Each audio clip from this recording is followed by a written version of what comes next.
Good evening, everyone. How are you all? I see the Love Crew is here, gathered again from all over the world. Is everyone hearing me well? I guess so. I am very glad tonight to bring you good news. Many of you have already watched Michael Salla latest update with information I gave him, and which was also confirmed by 2 other persons. So if you want to know about more details on the return of the Cedars, please visit Michael Salla's website, exopolitik.org. The link is in the description box of this video. And also check out his Exopolitik YouTube channel with the latest video with other people confirming what I'm going to tell you about. I know you all want to hear about this, so I'm going to do the book review after because you won't listen. So I'm keeping the book review for the end at this time. So what's happening? So this is my experience of getting these updates. This is about how I receive them and what I experienced as emotions and everything, and all the little details, and you can ask me questions. A few days ago, I received a message from Thorhan. Well, in fact, even a bit before, a few days ago. I would say it was about 3 weeks ago. 3 weeks ago, I sensed the contact of some different beings approaching us, approaching this star system. And it was a very, very strong presence, and there were many groups. I sensed 3 different groups. So I asked Thorhan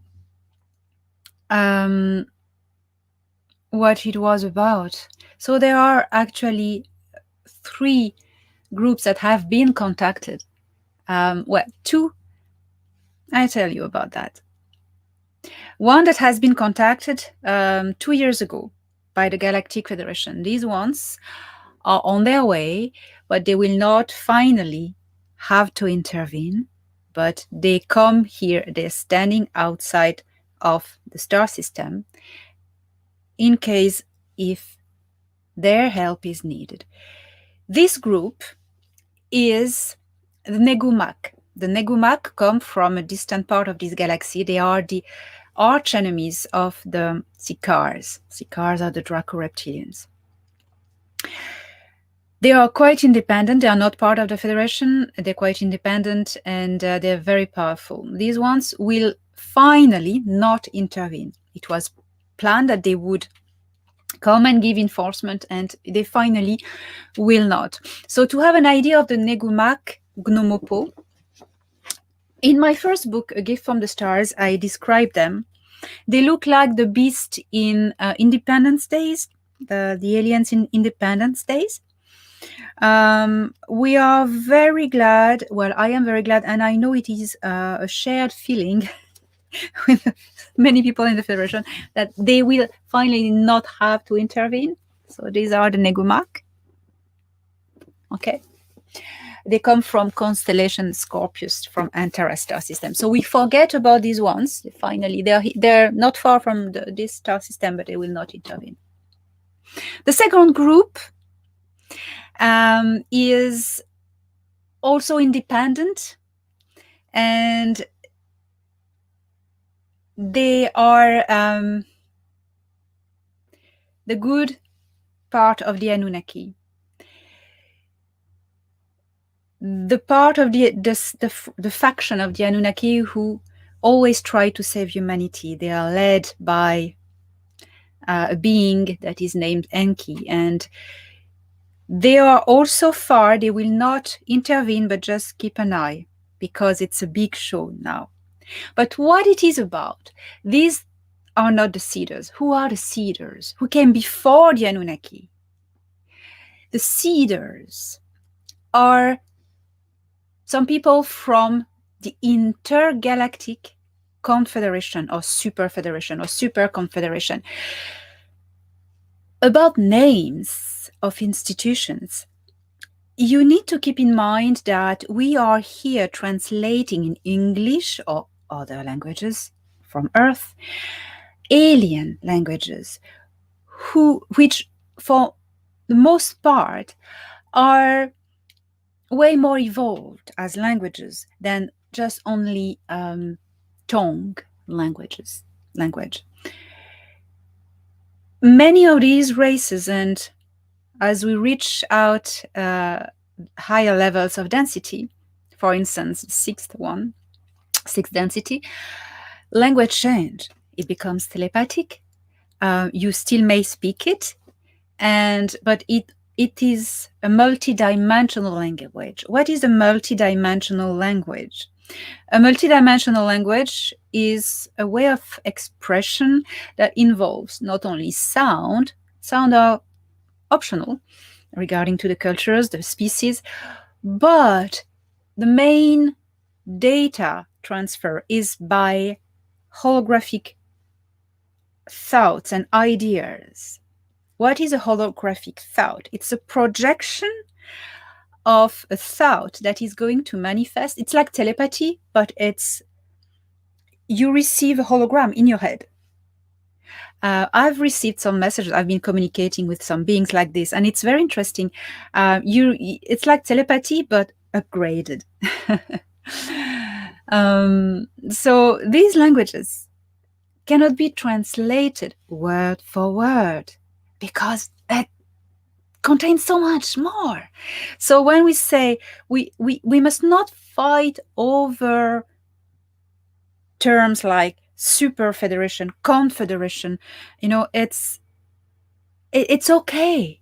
However we call them, it's an intergalactic, bigger federation. So Thorhan calls it Intergalactic Confederation, but you can call it Super Federation. It's exactly the same. Now, we've cleared that. Who are they? These beings, a fleet, a huge fleet of these beings, of different species, different cultures, belonging none of them to this galaxy, but from intergalactic culture. Among them are cultures who have seeded humanity, human species in this galaxy. They do not create life. They play with genetics and they create new races and they populate worlds. That's what certain of them do. Among them, you have the Patal, you have the Egon, and others. Some races of mantis as well, the Akara, are part of this confederation.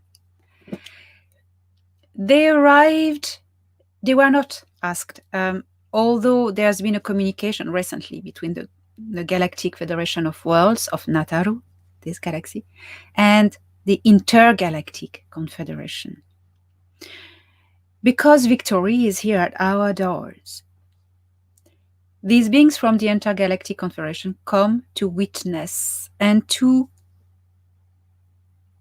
be here, to see what's the next step, to have an eye on what they created and see how it goes and be there as our forefathers and foremothers. So they arrived a week ago in the star system, and they went to be stationed around Jupiter zone. So Jupiter zone is very vast. There's loads of moons there. And it's a great place for the Galactic Federation. They have a lot of infrastructures there. Now you start to know about the Jupiter Ashtar facility, which is not the only structure in Jupiter zone and on Jupiter. It is not easy to build a stable structure in the upper atmosphere of Jupiter, always in the upper atmosphere, because as you go down into the layers of atmosphere, it becomes denser and denser, and the gravity is very, very strong. So it's better to stay in the upper layers. But it's extremely stormy. But it's not only about weather, it's magnetic storms. So it disrupts a lot of instruments, a lot of energy fields, a lot of electromagnetic shields. So it's difficult. It's not really convenient to build facilities on Jupiter. Only the Ashtar Command could do it because they have extremely fine technology to build these things. I remind you that the Ashtar the Ashtar Command, it's mainly populated and made by cultures from the Sirius B system. So in the Sirius B system is known, among other things, for the ability to build, and there's a lot of innovative building techniques that were born and created in the Sirius B system and used all throughout the galaxy, and especially in the Federation. So the Ashtar Galactic Command knows how to build strong stuff. So that's why they have this huge facility in the upper layer of Jupiter atmosphere, where the Jupiter agreements have occurred in July. You know about this. So in the Jupiter Ashtar Command facility are welcomed these people from the Intergalactic Confederation, because it's a very convenient place to have all the personnel just relaxing and go there and do what they want to do, because it's very big. It's very big. But these beings, there's a lot who don't really leave their ships. It's huge motherships. Um, the officers and the high representatives will rather go on Ganymede. So on Ganymede, that's where now the attention is drawn. Remember, it was the moon, then it was Mars, then it was Jupiter, now it's Ganymede. What's going on there? It's a big party, it would seem. No, I'm not talking about parties. That was a joke. The high representatives of the Intergalactic Confederation are arriving on Ganymede, meeting representatives of the Galactic Federation of Worlds there. There are many facilities there. In a facility of the Council of Five. I know the Andromedans have their facilities there, the Galactic Federation has their facilities there, and it's very, very crowded, Ganymede, actually, because the conditions there are very prone to build structures. The conditions of pressure, gravity, there's a thin layer of atmosphere, there's water. Ganymede is very handy planet to build the stuff and live there. These representatives will meet also representatives from Earth, from the Earth Alliance, secret space programs. I don't like to say secret space programs now anymore, because it's a bit vintage name now, because these programs are not in the frame of being secret anymore. The US Navy, the US Air Force, and other military organizations in other countries have signed the Artemis Accords, and these accords were preparing the Jupiter agreements, determining safety zones in the star system, and the right and balanced use of the moon, presence on Mars, and other planetoids and planets of this star system. Space Force, Earth Space Force, and at its head, the Space Command. So the Space Command is also present on Ganymede to meet these people with ambassadors from Earth. This is something big. It's huge. It's huge because if they are here, it means two things.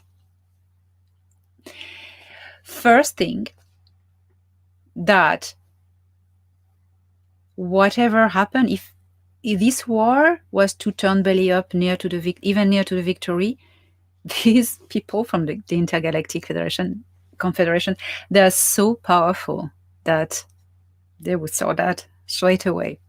And secondly, it means also that we have reached destination regarding to victory. It's nearly there, and we are here at the threshold, and they are here to witness this. I see also questions coming. Why haven't they intervened yet? Well, they have many times worked with the Federation, but in the background. You need to see their perspective. They are intergalactic. You know how many galaxies there are in this universe? In this universe only, because it's a multiverse. A lot. And in each galaxy, how many planets, inhabited planets? A lot. So they overview everything, that the balance of everything. They overview the balance of everything. And their aim, their purpose, why they are together, to protect life, serve and preserve life. Serve and preserve life. That's what they do. So here they are. Thorhan told me about this a few days ago. I have had an exchange with Michael Salla, and he told me that he had other sources confirming this, but he didn't tell me that much. We always do like this. We don't cross sources when we exchange. When I exchange my intel, or Megan exchange her intel, Michael doesn't tell us who the other sources are. And I think it's so professional. So I had the pleasure and the surprise, good surprise, to watching his video today, see that people from Space Force and US military confirmed this, that there were convoys going to Ganymede because there were visitors, positive visitors from very far coming into the star system, and it was a big event. And also Alex Collier, my good friend Alex Collier, confirmed many things that you will see this explained in, if you watch Michael Salla's video and read his article on his website, which is more developed. The second night, Thorhan told me about other infos that he was going to show me.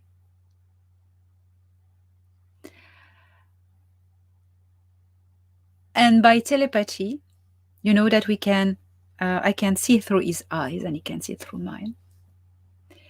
He showed me, he was on board a ship, he went there, and he showed me these magnificent motherships of the Intergalactic Confederation. I made a drawing that you can see in Michael's video. And these are the ships, motherships. So these are the motherships, how they look like. They're scout ships. They're like cigar. They're little. You can find these saucers, but more cigars. You see the Oumuamua asteroid. That really looks like them. Okay. So the two races, there are plenty of races, but two races have been shown was mainly tall white people,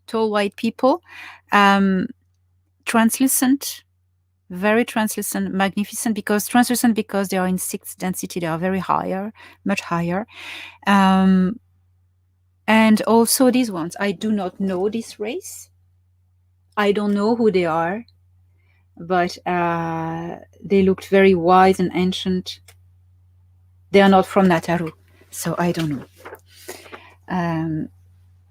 So that's what I saw. So they are at the moment visiting the facilities on Ganymede and meeting the Earth representatives. I think they are about to arrive there. They're probably carried by Solar Warden fleet or Blue Origin ships. We don't know. I don't know. I haven't been told this. Now, you want to know about the Council of Nine? There are many different councils everywhere anyway, but in this galaxy alone, we have two known Council of Nine, which are the now Council of Five, and the Andromedan Council has 9 elders at their top. These two councils interact with humans of Earth, and they work side by side and in hand with the Galactic Federation of Worlds. The Council of Five, formerly Council of Nine, can be still called the Council of Nine because when at the time they were 9, they still had time travel technology. Know what I mean? And you can also call the Council of Nine the Orion Council of Light if you want, because it's the same thing. They were created in the Orion zone.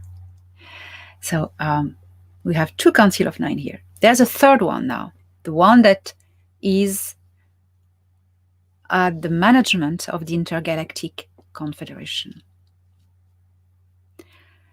They are called the Nine, or the 9 Elders, or the 9 Gods, or the 9 Prophets. Prophets of what? Of Source.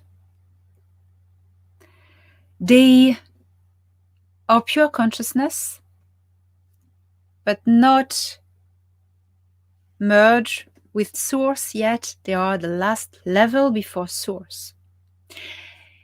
There is no density you can identify them in, because regarding to all the different parallel universes, each dimension, a dimension is a parallel universe, each dimension has its own scale of densities. So you can have a dimension with, for instance, 6 densities, and the 7th is Source. Ours has 12 densities, and the 13th is Source. Okay, so let's say these 9 beings, in our dimension, they are 12 density. In another universe, they are always the density just before Source, because at that stage, you still have an individuality. You may not be incarnated in a stable atomic structure, like a body, but you still have your individuality. They are interdimensional. They are existing in all universes, because where they live, it's not in a universe. It's an uncreated place. No, I wouldn't say that. They are not in a dimension. They are not in a density. They are multidimensional, multi-density. It is a very good challenge for the mind, as we are incarnated in these restraining bodies, to encompass this aspect. They are out of the time, they're out of dimensions, out of space-time continuum. They are at point 0. It's 9 ones. They can fractal themselves to be at as many places as they want, everywhere at the same time. They can incarnate in any shape, but you will see it, because, for instance, if here they incarnate into a dog, you see the dog like flying and glowing, when they incarnate into something, you know it's not normal dog or normal human. Things like this. People have chosen ambassadors, have channeled them, like Gene Roddenberry, the creator of Star Trek, and they have given him a lot of information that has been scattered all along all the series, not all in one. And in Deep Space Nine, for the Trekkies now, Deep Space Nine. In Deep Space Nine, you have the 9, they don't say the number, I don't think so, I don't remember. The gods in the vortex. That's them. So I advise to see Deep Space Nine. I love this series. I think it's amazing because you have the spiritual dimension in it. So I recommend. What to say else? In my book, A Gift from We Will Never Let You Down, I speak about the Jupiter facility. I speak about Ganymede. This is a Ginvo on Ganymede, the Ganymede facility. Ginvo officer. Let's see that again. Yes, that's my drawings. I've shown you Jupiter facility already. There's a lot of interesting building in it. Anyway, it's in there.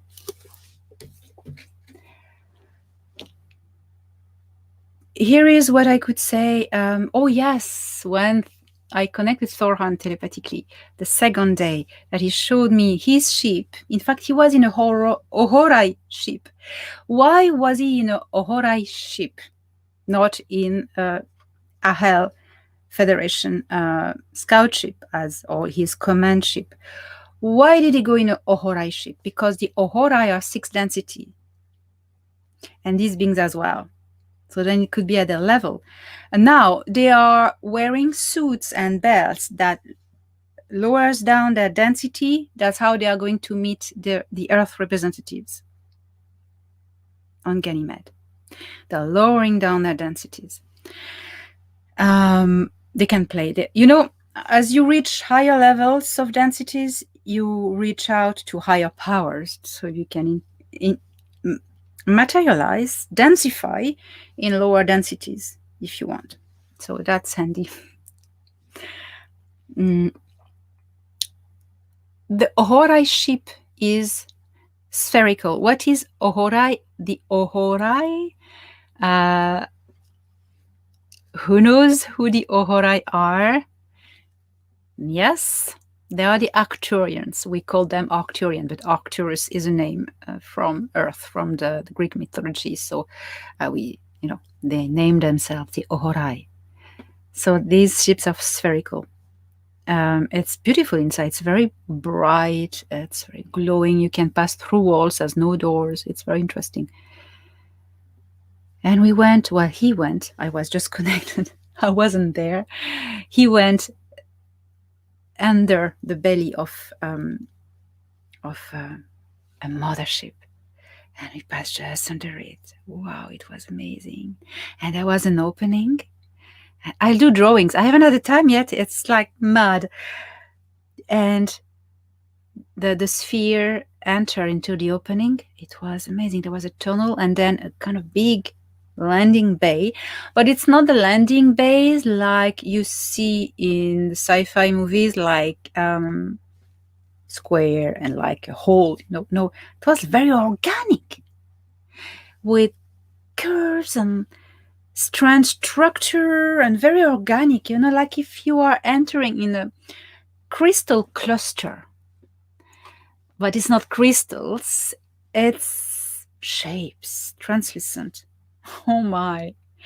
And it's huge. And it's so big. It's like entering into a matrix of, I don't know, something very feminine. And the sphere just was just there on the side and just landed. And there were beings coming. Thorhan got out and other Ohorai people with him. And these beings with long white hair came, and they are dressed with floating, silky type. It's not silk, but robes. Very beautiful, very gracious.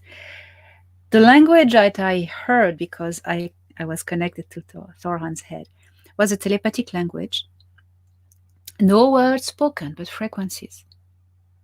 I could hear, how the dolphins and the whales speak? That was coming from their head, not their mouth. They were not talking, mouth closed. But from their mind, into Thorhan's mind, I could hear language that was exactly similar to dolphins,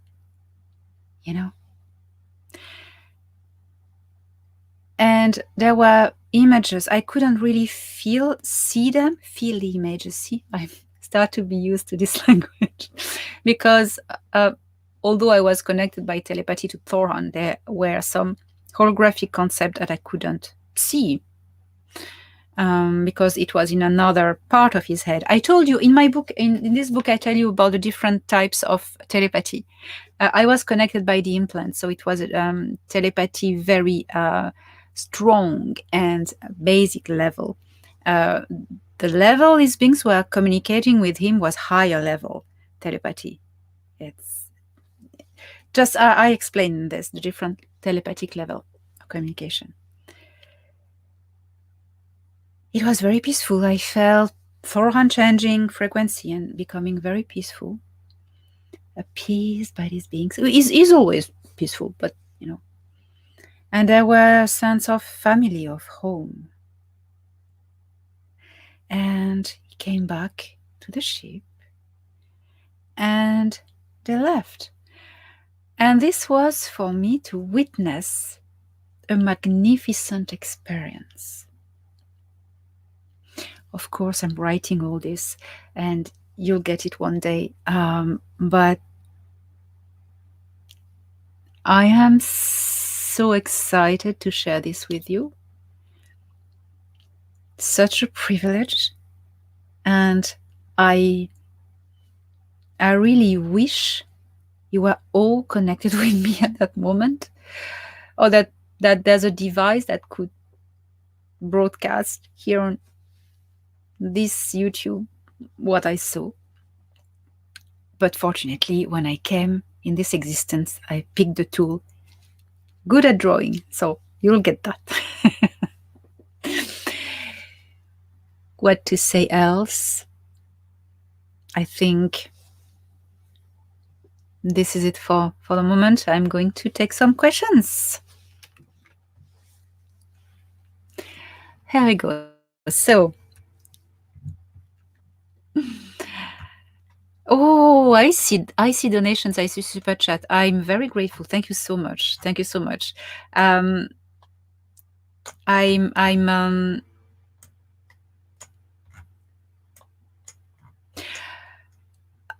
am a bit sorry that I cannot answer all the super chats. So, but I thank you for the donations.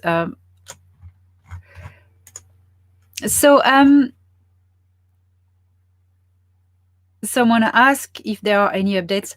That's a super freaking updates. Nothing better. That's already amazing.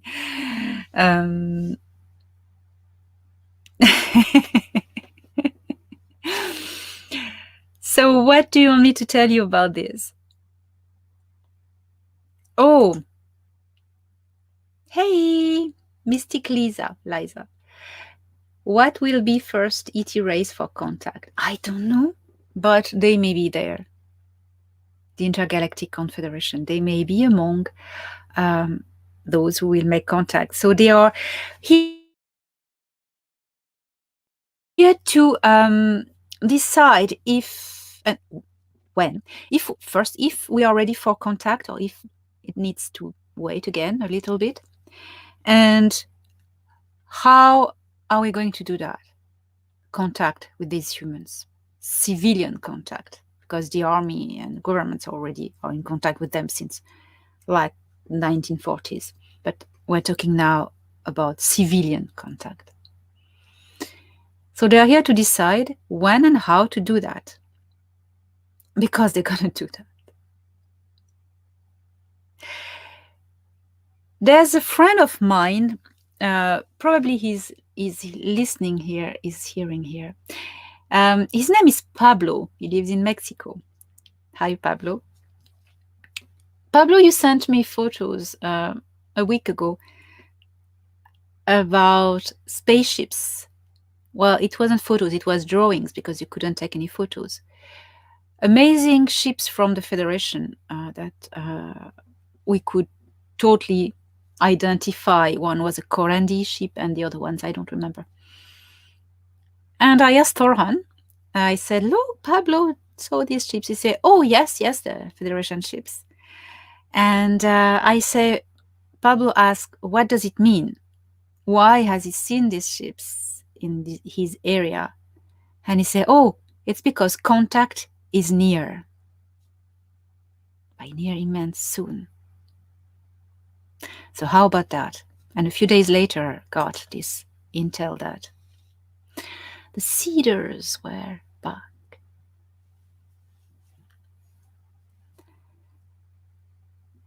Imminent, yes.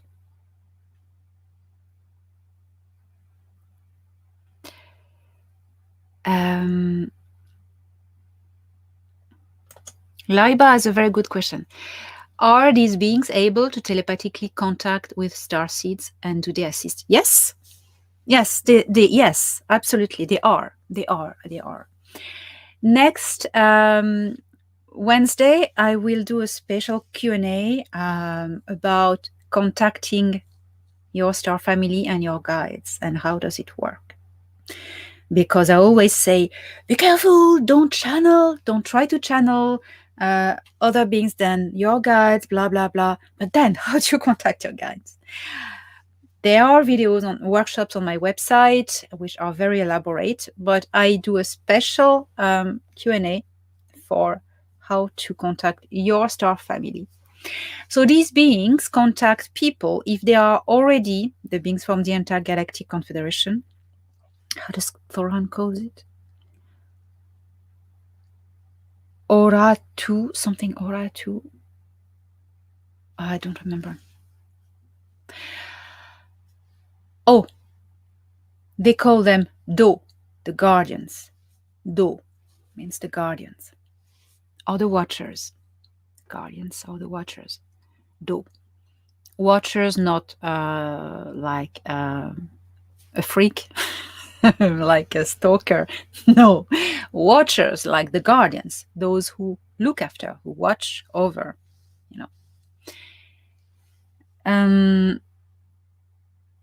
if one of these beings choose to communicate with a star seed on Earth, that means this star seed was already connected to one of these beings, or either is coming from this confederation, Intergalactic Confederation. Otherwise, they don't bother. So, if some of you have had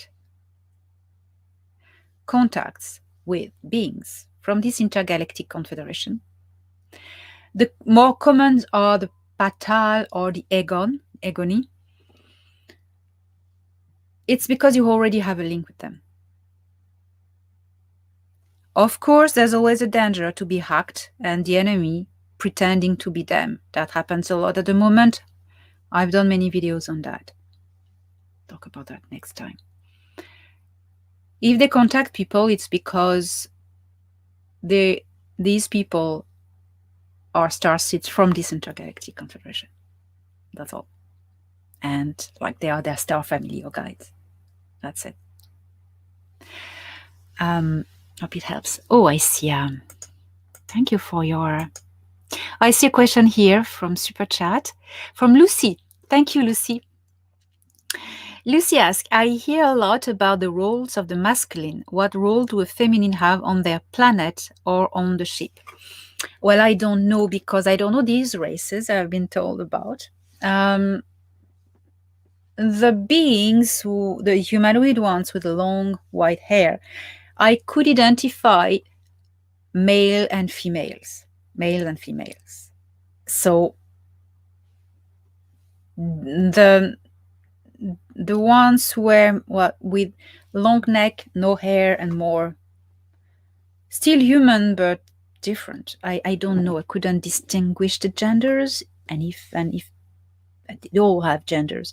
So some races just reproduce by themselves. But just I refer you to the Q&A I did about the alien sex. Now you need to keep in mind that after you reach a certain level of awareness, you become in balance with masculine and feminine aspect. Not all races are binary like ours. Some races have 4, 6 genders, we've seen that previously. All is well balanced in the role, energetic and consciousness role that everyone has to play. So it's rather well balanced. And there is no task in a society attribute to females or males. It's all sharing a task as all able beings. So that would be my answer. So I suppose these beings are the same, because they're super advanced. Um,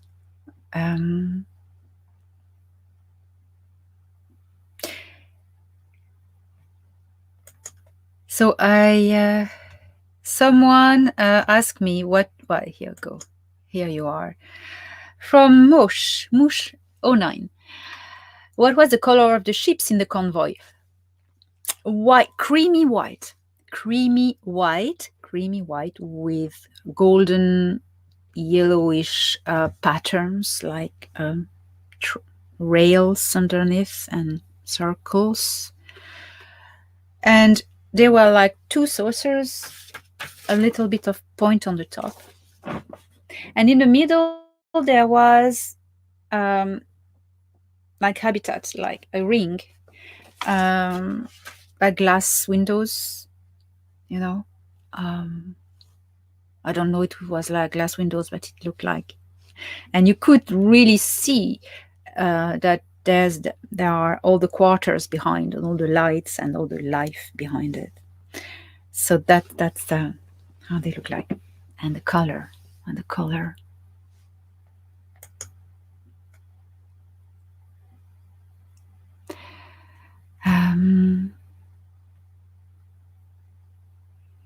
I have an interesting question here. Someone saw a vessel that was dodecahedron.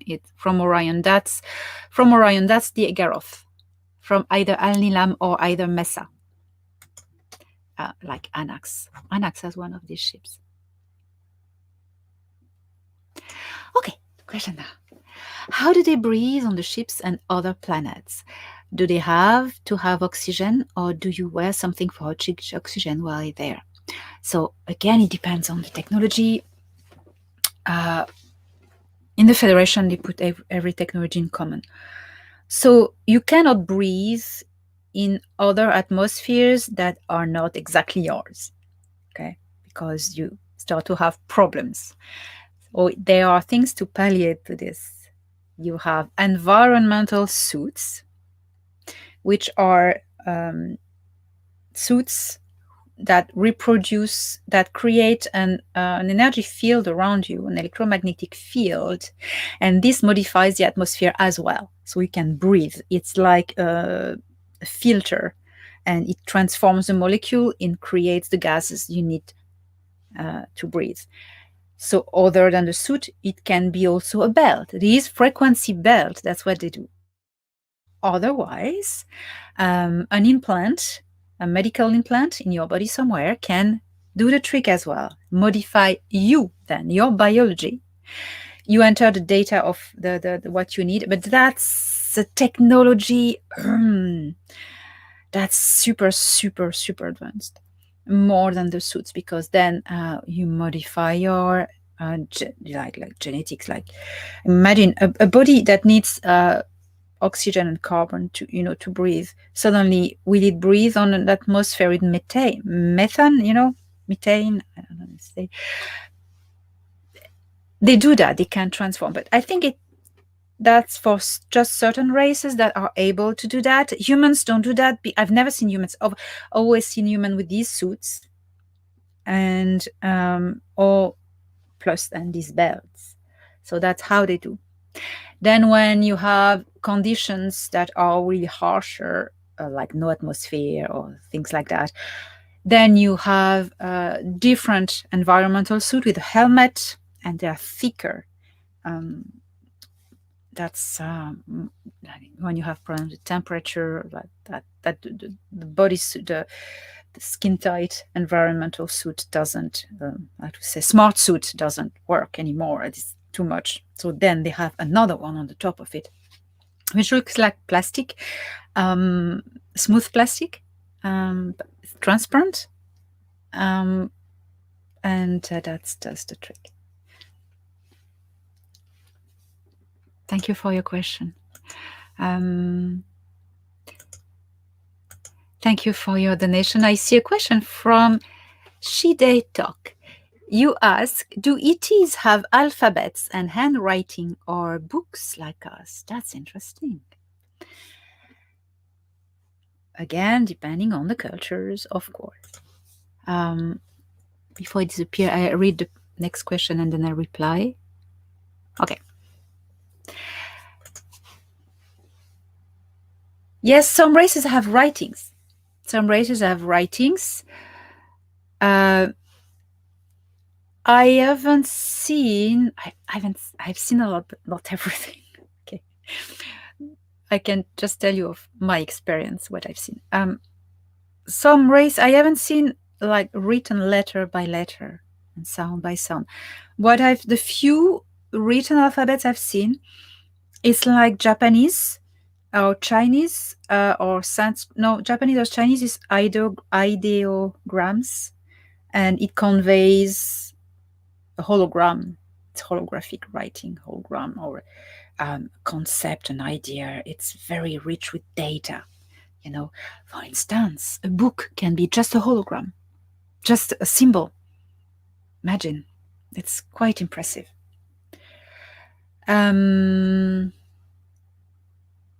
Then I've seen, that's the only written language that I've seen. This with symbols. I have a question here from Annie Scott. Annie Scott asks, do you have any information about the Darkfleet movimentation on Enceladus? So Enceladus, yes, is a moon of Saturn which has a frozen oceans and an atmosphere. No, there's no dark fleet. The dark fleet is not on Enceladus. It's gone. The dark fleet has been defeated. There was a facility on Saturn. I am not told about what is happening on Saturn at the moment, but there's a lot of things happening on Saturn at the moment. I think it's sorted. Saturn was a place for the dark fleet, exactly. And Enceladus, you have now facility from the Galactic Federation. So I think the Andromedans are here now also. So, but I think the dark fleet never was on Enceladus. They were on Saturn, but not on Enceladus. Well, that I've been told. So Enceladus is very cool. I'd like to visit. That must be a cool place. Cool in every term. I have another question here from Super Chat. Elena, is there any relationship between your ability to see record craft and the time? I don't know about private questions because I'm not able to see and to do readings directly like this. I don't do personal questions anymore. I can't. So it is, you have the answers within you, and it's up to you to discover where they are. So here we go. Thank you very much. Other questions?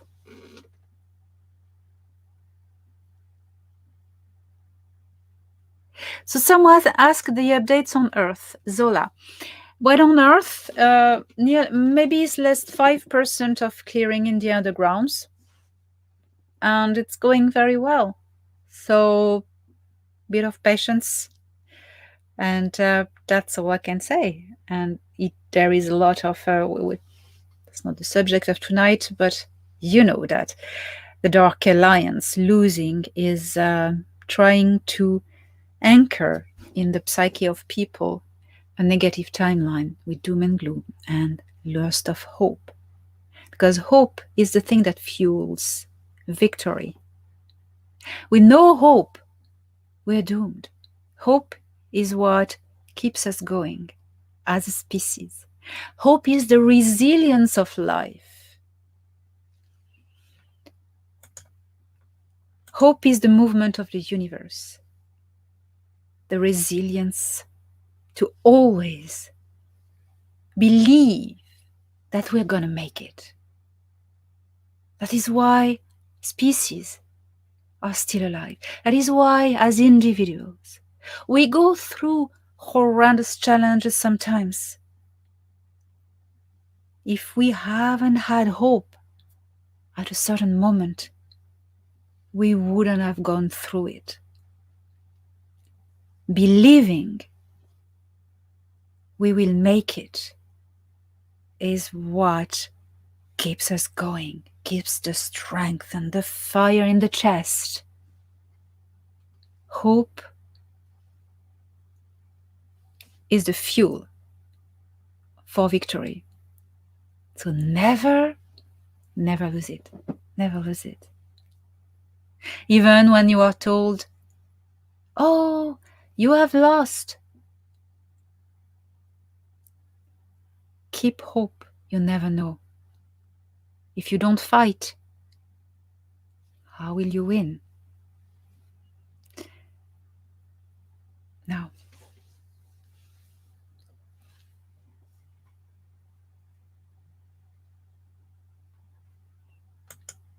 I like this. What kind of movie would this be if we didn't have hope? From PCG Terry.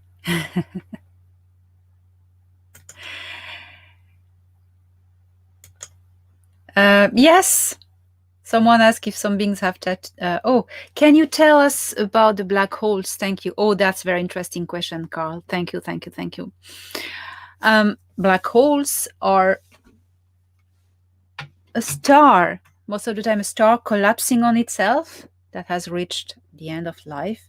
The gravity becomes so much that it implodes. And you have some, when a star reaches the end of life, it not always does a black hole, okay? But when it does a black hole, it's because it explodes and then it contracts like this. And when it contracts beyond the singularity, the point zero. And it opens the door to another universe, another dimension or universe, the same.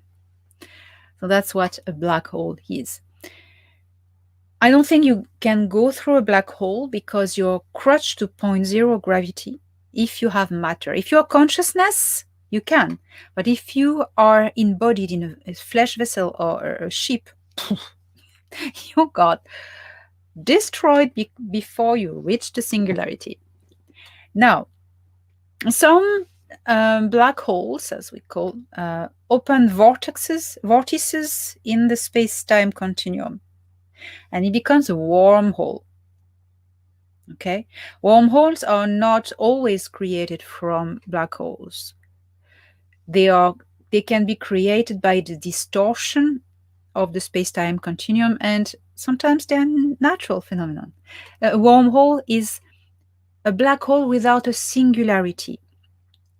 It is a tunnel throughout the fabric of space-time. Shortcut, if you want, not only through space, but also through dimensions, or it can be through time, or both in the same time. Then you have portals. A black hole can be a portal. A wormhole is a portal. But a portal is not always a wormhole and is not always a black hole. A portal is a quantum door. It has no singularities, not a vortex, and it's not a tunnel like a wormhole. A portal can be something else than vortices. It can be just a door, an opening, a hole. And you have no gravity phenomenon involved. It's like it's a teleportation device. A portal can be that.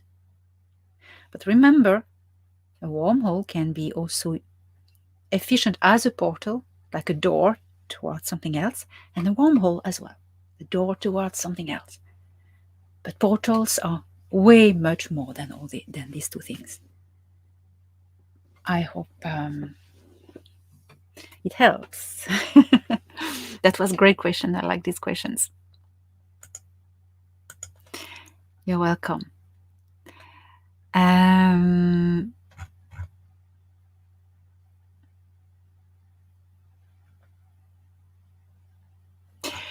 I have different questions. I scroll if I don't answer. It's that I don't know.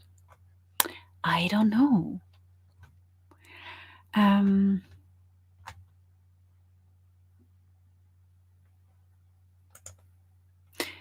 I have a very good question here that I like that. Lupe Lewis. Were those visitor guardians built the stargates? I suppose some did. I suppose some did. Yes, not all. There's a lot of stargates. Well, that's it. A portal, a stargate is a portal. That's, you see the movie Stargate, the sci-fi movie Stargate, which the series is based on real disclosure. It's made by the Army, I think the US Air Force. Michael Sala speaks very well about that. Stargates are portals. That's how a portal looks like. I've seen one throughout the eyes of Thoron. Never went through a portal myself, but I've seen one. It was behind Jupiter, between Jupiter and Saturn. It looks like Stargate in the movie Stargate. It's like this goo, you know? It's a goo, and it's called black matter. Oh no, dark matter. Dark matter. And this is an interdimensional medium that you can go through. If you go in it, you can shift dimensions. You need a frequency key to set the frequency to where you want to go, and it just takes you there. How interesting, isn't it?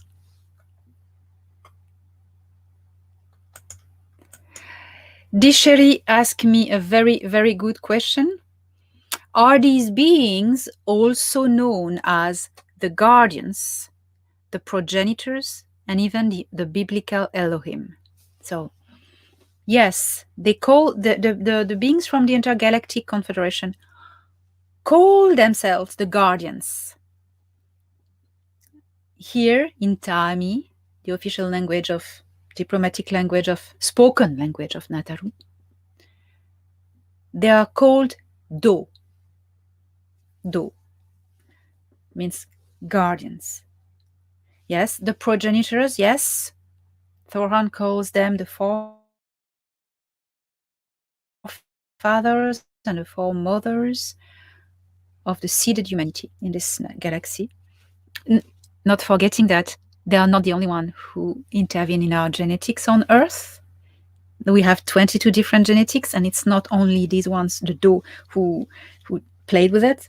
It's others as well, such as the Anunnaki. You have the Lyrians, you have the people from Vega, you have the Pleiadians, you have plenty of others.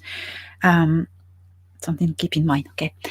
But the Guardians were there before everyone, the Watchers. Ptal, Egoni, you know. The biblical Elohim. Oh my gosh. Have you watched my video with William Watkins? I'm going to do others with him. I just haven't had the time to get around it, but I'm going to do more videos. The Elohim, yes, why not? Could have been them.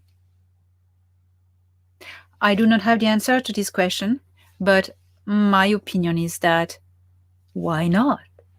Why not?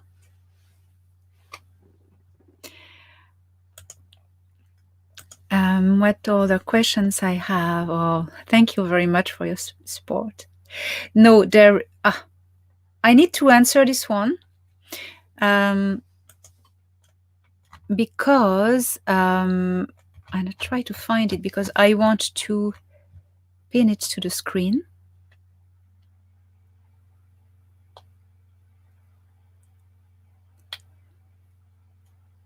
Okay, I don't find it. Oh, I saw it passing. Yellow color. You are asking me a very interesting question that at the moment, here you are. Here we go. Kazi. Casey, probably. Sorry. My French.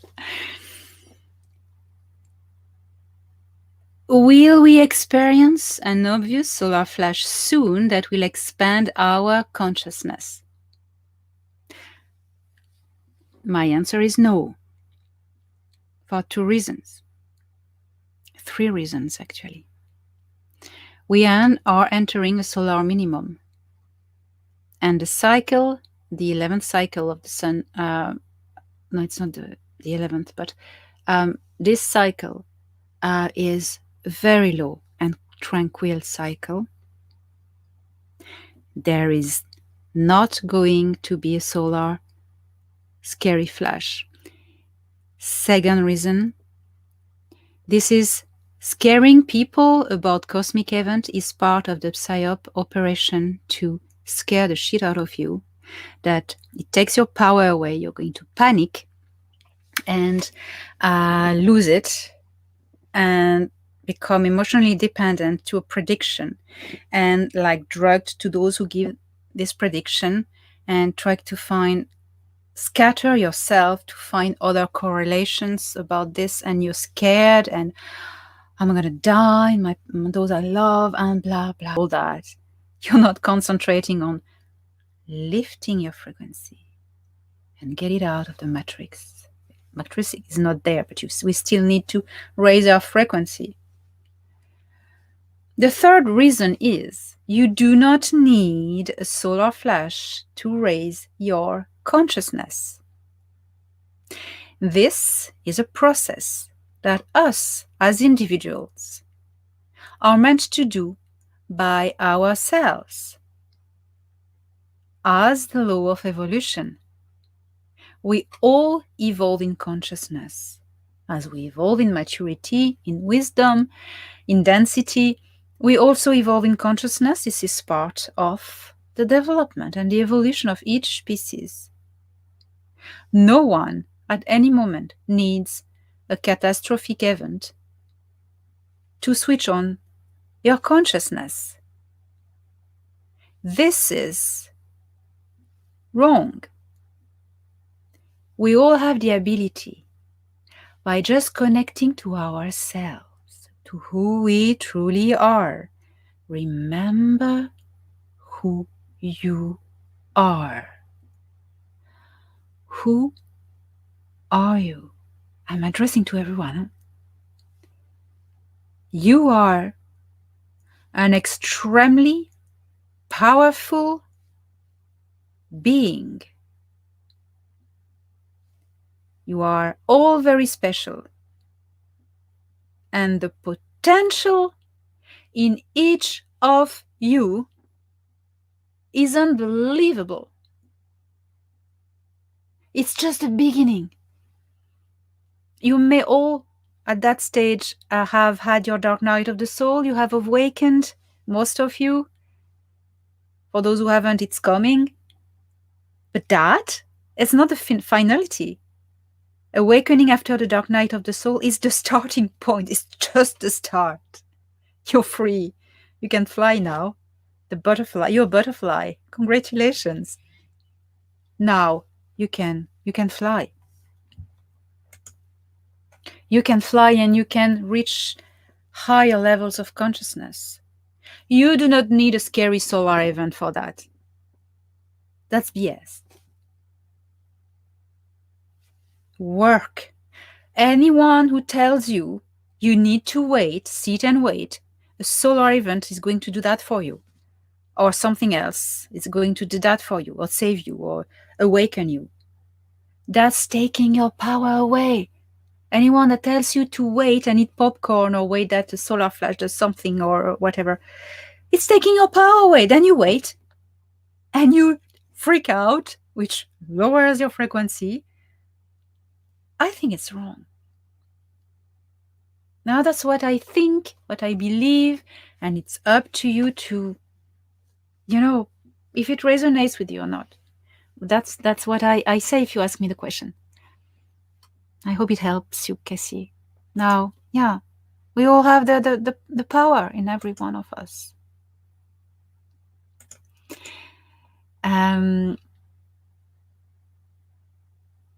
Yes, then other questions. We've an hour gone through. We have plenty of time.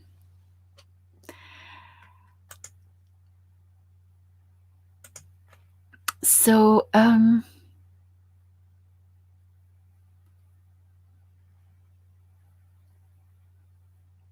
That's a very good question, Jen. Jen Sutton. How can someone see the matrix but live in a lower level of negative frequency all the time? Okay.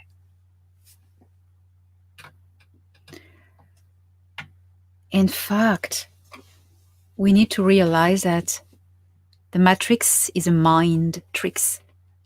It's an illusion. It's not an illusion. It's real. It's real. Okay. Well, actually, it's gone. It's gone. This matrix, this holographic matrix, was broadcasted from the moon. It has been dismantled. The one on Saturn as well, I know, but wait for it. It's not there anymore. It's not there. But we are so used to have grown up within it that we've accustomed to it. We've have attuned our frequencies to it. And once it's gone, we maintain this frequency because that's the frequency in which we live. So once the matrix, the low frequency matrix, mind tricks, is not here anymore, if you still vibrate in the same frequency, you don't realize it's gone and you maintain it, you recreate it. That was a message from Thorhan a few months ago, and I wrote it in this book. Just realize, people, that the matrix is not here anymore, that you create your reality, and if we all raise our frequencies by meditation, meeting who we are, positive thoughts, love, tolerance, compassion, and unity, well, we raise very fast and we realize, hey, there was no matrix. Where was it? So it's gone, but let us not maintain it by negative thoughts, fear. Refuse fear. That's okay. Hope it helps.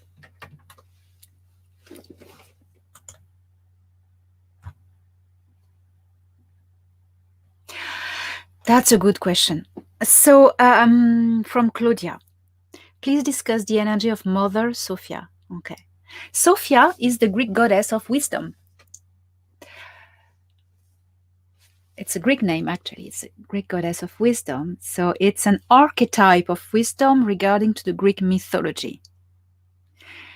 It's a beautiful thing, beautiful concept and beautiful archetype to work with. So in your meditations, you can focus on the work on the archetype of wisdom. Now you must be very careful because there is an extraterrestrial AI that names itself Sophia. It's not the same thing. It's not the same thing. It's a nasty AI created by the Nebuk rays of Orion. It works with another very, very nasty AI, but I cannot name it because naming is invoking. So the first two letters are SW, 2 syllables. This other nasty AI is very tricky also, works with the AI Sophia. I wonder if it's not the same one who changed his name. The thing is, as the Grey Hive has been hacked by the Federation, the Orion Grey Hive, you know, I told you that recently. Michael Sala covered it as well. And Alex Collier, he has fantastic updates about that too. Since the Greys are leaving the star system, they are trapped. They have been trapped. The portals have been locked. They can't get out. Their ships are fleeing from Earth, but they're going nowhere. And Many of them have been caught. The high officers, they've been caught. Greys from Orion, Nebu, tall greys. I told you all about this update in a previous video. Well, their mind has been hacked by the Federation, and they could find the frequency of the Grey Hive, and they deactivated anything that was plugged to the hive, the queen, in the M42 Nebula of Orion. That's when you had this temporarily blackout on some internet servers who were before connected to this Orion Queen hive, sharing that data, sending data to her. Well, it's a super AI computer stuff in Orion. There was this internet bug with Facebook, Instagram, WhatsApp, and don't remember whatever else.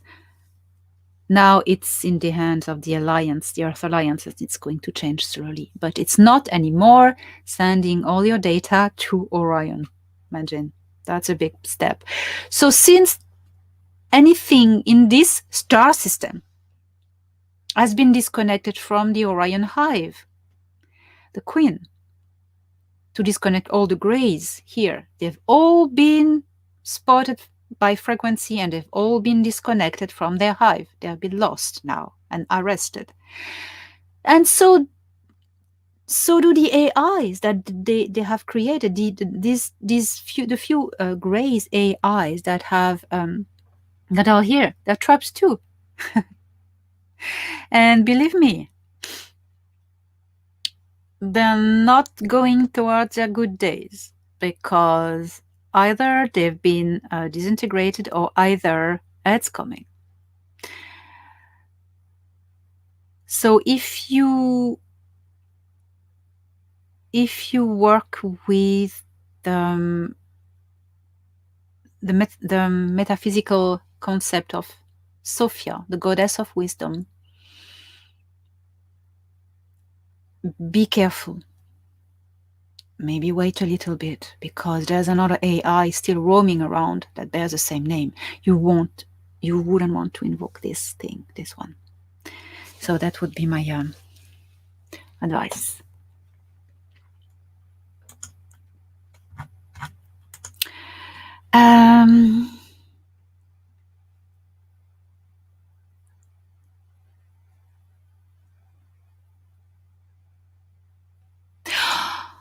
Oh yes, they call it like it as well.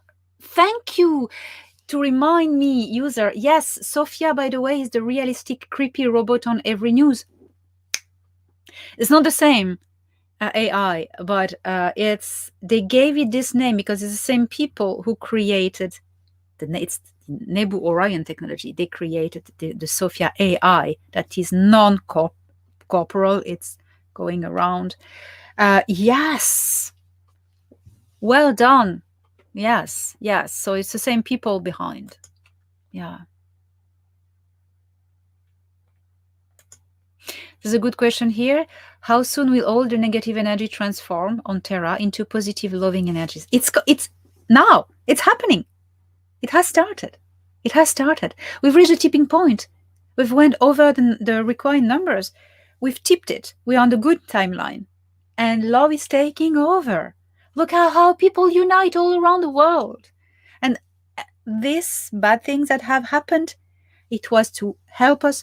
It wasn't for that, but it has helped us wake up quicker. The more shit there was unveiled, the more we were waking up and uniting. They tried to divide us. It's not working. Love is taking over, and it's going to be exponential, because love is exponential. So it's happening now. Yes. And it's going to go faster and faster. I'm going to be surprised.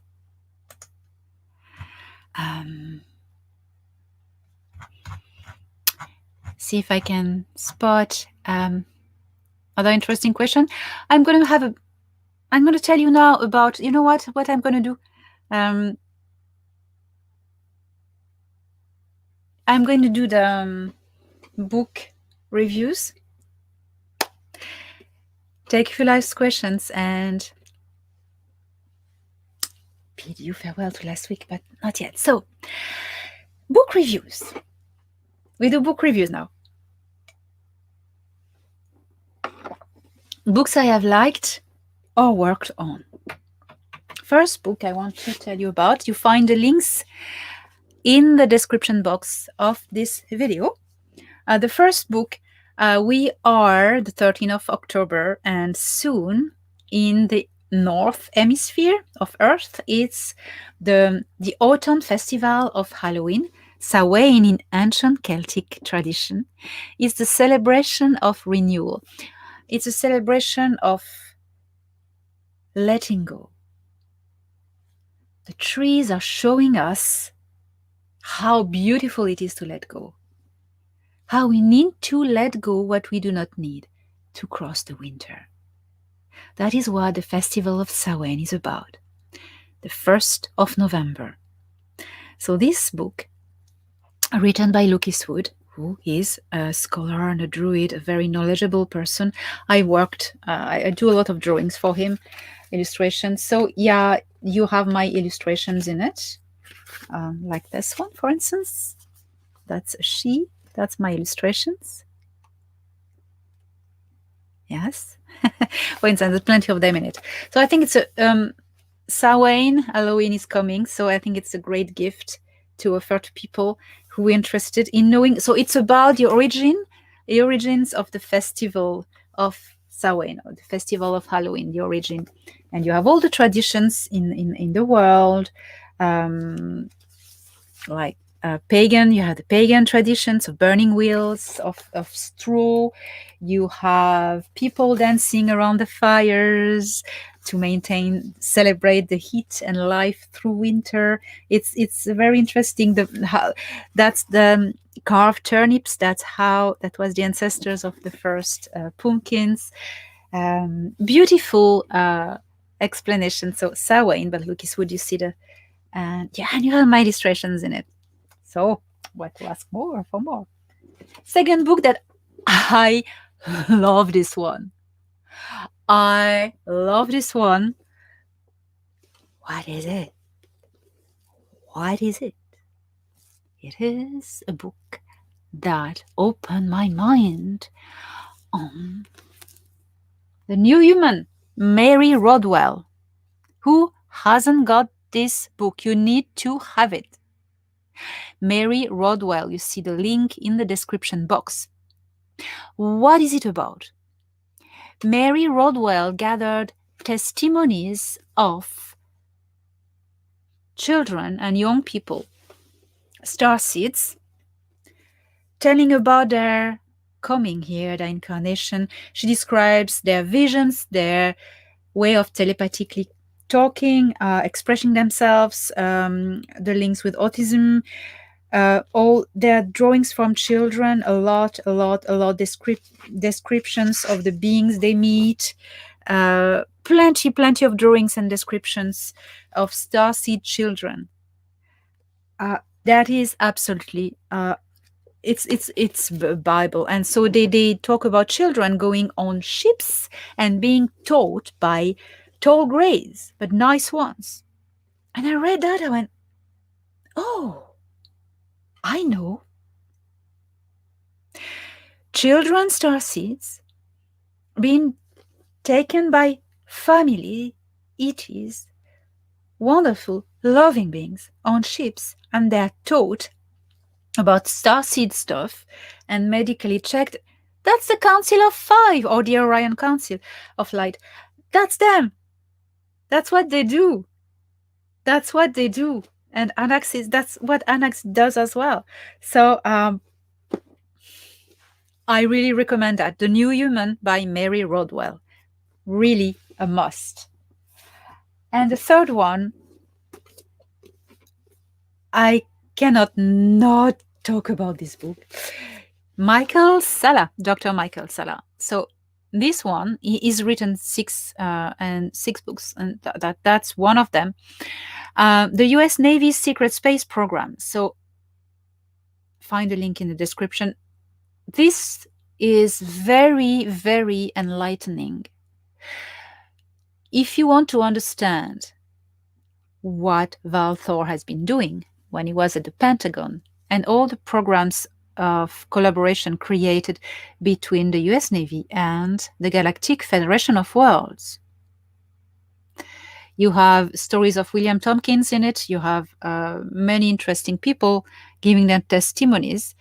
And it really helps you to understand how Solar Warden saw birth. How did it start? The US Navy Secret Space Program by Dr. Michael Salla. You understand a lot of things when you read that. Honestly, you understand a lot. And you go, oh, wow, oh, right. And it speaks a lot about the Dark Fleet as well, but more about the Secret Space Program and the US Navy. Plenty of photos in it and documents. I mean, you have all copies of documents, and it's like mind-blowing. So here's my book review. 3 books I liked, and you see if that resonates with you.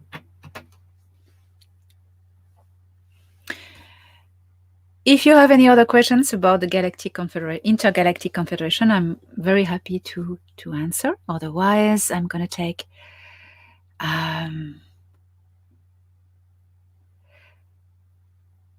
yes, US Navy Solar Warden.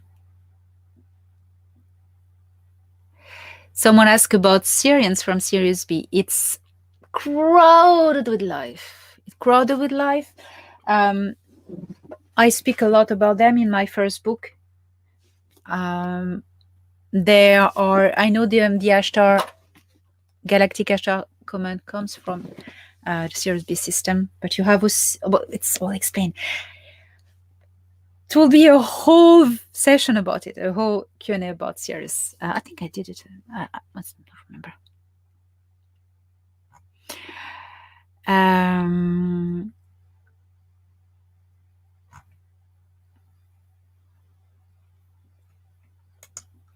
So I know you all want to know about Saturn. Yes, the Saturn matrix is disabled. They did that as when they did the moon as well. I do not know what's happening on Saturn, but here is what I know about Saturn on this present day, October 13, 2021. Yes, the matrix that was there, the machine broadcasting a low frequency to Earth, towards Earth, as relayed by the moon, has been dismantled. It's not there anymore. Even destroyed, I don't know. Saturn was a stronghold of the Nebu and the Dark Fleet. They're gone. They're leaving. I know there are military operations on Saturn at the moment. I am not told. But it's good things like cleaning. That's it. And it was a base of the Dark Fleet and the Nebu. So there we go.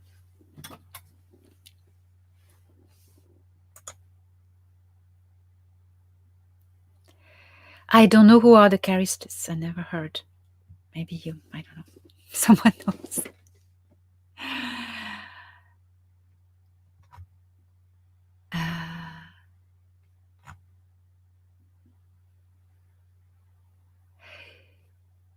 No questions about the Seeders? So I am going to leave you with a resume of what is happening with the Seeders.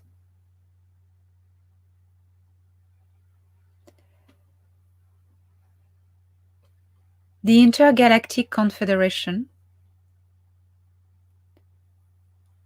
has arrived in our solar system to witness the victory and the liberation of this star system, because although they do not move all these big fleets often,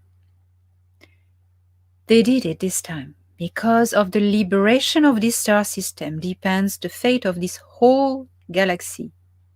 And they had an eye on that, because that's something very important. So they're here. They've come not only to witness this proudly, but also to interact with the Galactic Federation and Earth representatives to decide when first contact, not first contact, but first contact was like way long ago, to decide when civilian public contact between Earth civilian people and off-world beings can occur. Are we ready yet to this? And then join the Federation if we fulfill everything, when we will fulfill everything, when, not if, when. They are to decide all this. Are we ready? It needs to be some more cleaning done on Earth. It's not over here. So that is a condition for open contact, civilian open contact, because as I remind you, the military and the governments are in open contact with the ETs since the 1940s, officially. It's just civilians are not officially, don't have access to that for the moment, for many reasons. So they are here to decide this. They are here also to check that the victory is secure and everybody's worked well. That's why they are here. They are not creators of life, but they are geneticists, creating species and seeding star systems, seeding life, terraforming planets, seeding life on them. That's what they do. They are at service to Source, to serve life and preserve it. And they are very glad things are turning well in this star system. So I invite you now to have a look at Dr. Michael Sala's updates. He gives more information from other sources, really reliable sources, such as people working in the military and our dear Alex Collier. And you will see. It's very good, well explained. So I invite you, the links to his video and the article on his website are in the description box of this video. You will find also the links to the books I've reviewed. And I'm giving you all my blessings to help you maintain the fire of hope in your heart. Do not listen to fear. Nothing is going to awaken you for you. Nothing is going to raise your consciousness for you. You do it. You do the job. No one will save you but yourself. It's up to you to raise your frequency, and the only way is towards within. Nobody needs to tell you what to do, not even me. You know, go within. You have free will, you have free choice. We are out of the matrix. Next week, next Wednesday, I will go in further depth with you together about how to create secure contact with your guides, be you from Earth or be you from the stars. It's the same method. Because I remember we are not all from star matrix. There's most of humanity is from the Earth matrix. There's a lot coming from other planetary matrices, but so it's the same process. Safely connecting to spirit. But first, you need to connect to yourself. So we'll explore that next week. Hopefully, there'll be nice updates. And as myself, I invite you to have every day a little thought of love, gratitude, deep gratitude towards the man and the woman from Earth, from other star systems, who fight for freedom, who fight together in the Earth Alliance to liberate humanity. A lot have lost their life in this call.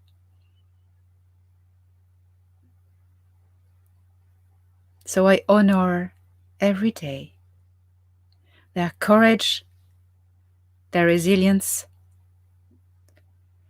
because they do that of their free will. And you know what?